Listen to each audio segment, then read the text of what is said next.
Hello, my name is Andrea MMT, and we are going to do manual muscle testing for wrist extension and radial deviation.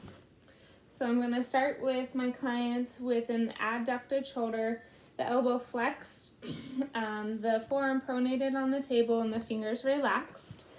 I am going to stabilize my client at the mid forearm and palpate the extensor carpi radialis longus and extensor carpi radialis brevis, which is at the base of the second and third metacarpal, so right here.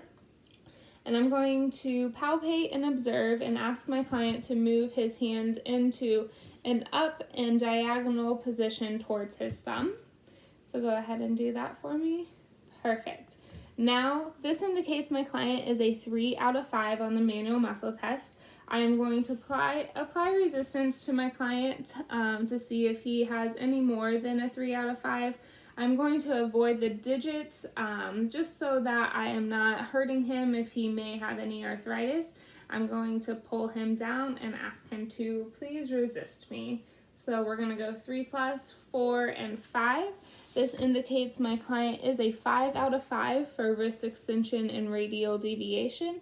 Next, we are going to just show the movement for fair minus, which would be my client is able to perform more than 50% of the range of motion, however not full.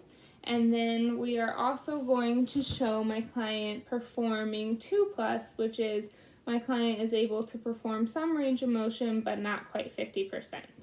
Perfect. So next we're going to move into gravity eliminated position, putting my client on his ulnar border. So continuing to stabilize at the mid forearm and then palpating once again at the base of the second and third metacarpal. I'm going to ask my client to perform that same motion where he is going at a diagonal pattern up and towards his thumb.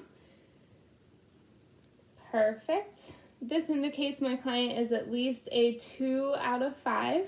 Next, I'm going to apply some resistance to see if he could be a 2 plus out of 5. I'm going to ask him to resist me and not let me push him down. Perfect. So this indicates my client is a 2 plus out of 5. However, if my client was only able to perform less than 50% of the motion, I would give him a 2 minus out of 5. Then, if my client was able to do a muscle contracture but no actual movement, I would call this trace, no functional movement. And then if my client was not able to perform this at all, I would give him a 0 or flaccid.